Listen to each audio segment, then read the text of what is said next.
بسم الله والصلاة والسلام على رسول الله سيدنا محمد وعلى آله وصحبه وسلم تسليما كثيرا. يا جماعة قبل ما أدخل في موضوع الحلقة حضراتكم تدعوني ومشاركة على قناتي على اليوتيوب انجكشن العالمي.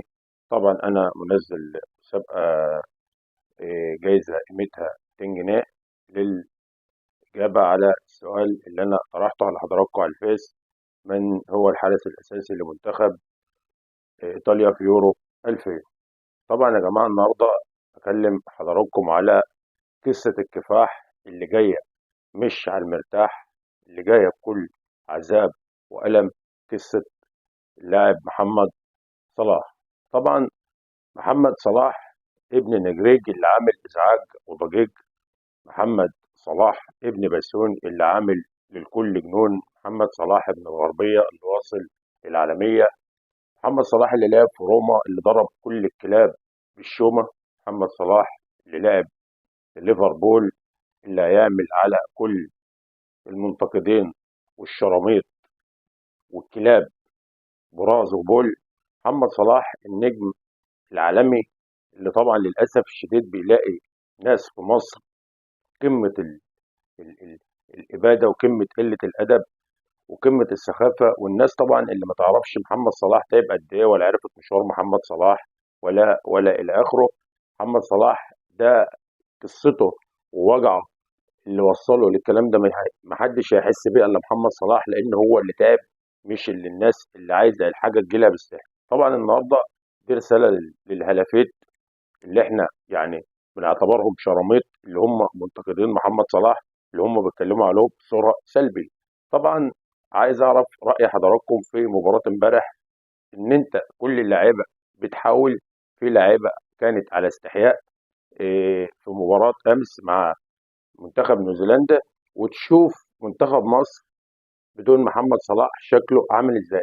فانا لازم اتكلم، انا لازم اقول ولازم اوضح وجهة النظر للناس عشان الناس تبقى قاعدة عندها يعني ساعة رحب في الكلام واستقبال الكلام. يعني انت النهارده ايه رأي حضرتك في منتخب مصر بدون محمد صلاح؟ محمد صلاح نجم عالمي غصب عنك، عشان أنا لازم اتكلم ولازم اقول.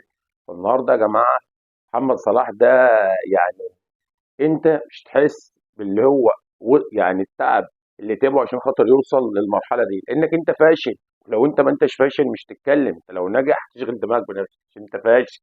يا فاشل يا فاشل ولا فاشل يا فاشل. محمد صلاح ده نجم نجم نجم نجم نجم النجوم. فانت ما تتكلمش، تفتح بقك بقى، تخليك في نفسك، عشان لما تخليك في نفسك انا مش هكلمك باسلوب مش كويس. يا جماعه النهارده مين مدافع قدر يلعب على محمد صلاح وقدر يحد من خطورته، قدر يوقف محمد صلاح؟ استحاله.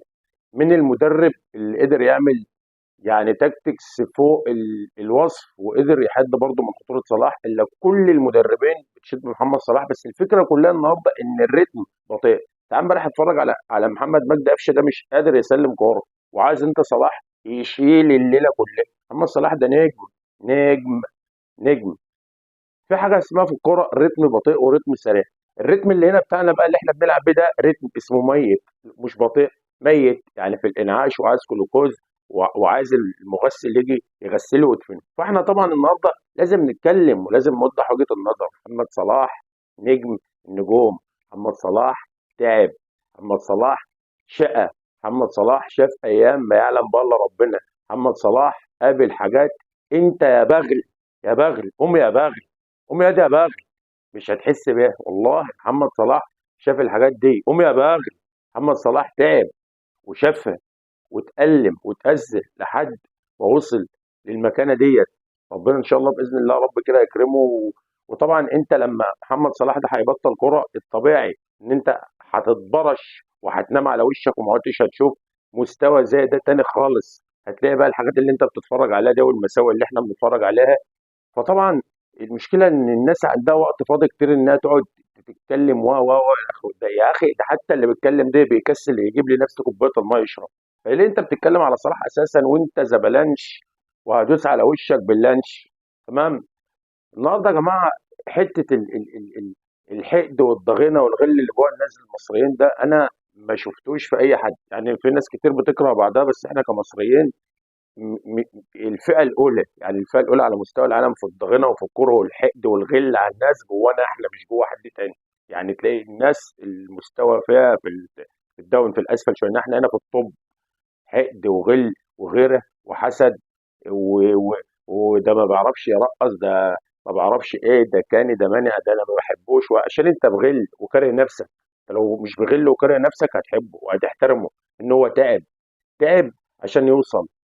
انت النهارده لو وقفت مثلا 5 دقايق في الحر بتموت، تخيل بقى ان الراجل ده بيقوم بدري ويجري ويتمرمط ويتبهدل ومحدش حاسس بيه، ولا حد حاسس ان هو كل كويس او شرب كويس او وكل واحد عايز ينسب الفضل لنفسه. ده انا اللي اكتشفت محمد صلاح، ده انا انت اكتشفش حاجه. ومحمد صلاح بنى نفسه بنفسه، انسان عصامي بنى نفسه بنفسه عشان انت توطي وانا اقوم كمل عشان خاطر اديك 200 جنيه زي اللي في اول الفيديو.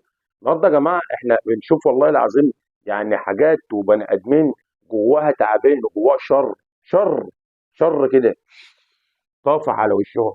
طبعا النهارده عايزك تبقى ايه لما تيجي تنتقد، انتقد حد كويس، انتقد حد فاشل، انتقد حد ملوش نجاحات، انتقد اي حد انت فاهم عايزه يبقى كويس، عايز تطلعه من الحاله اللي هو فيها. انما ده راجل نجم نجم نجم نجم كبير.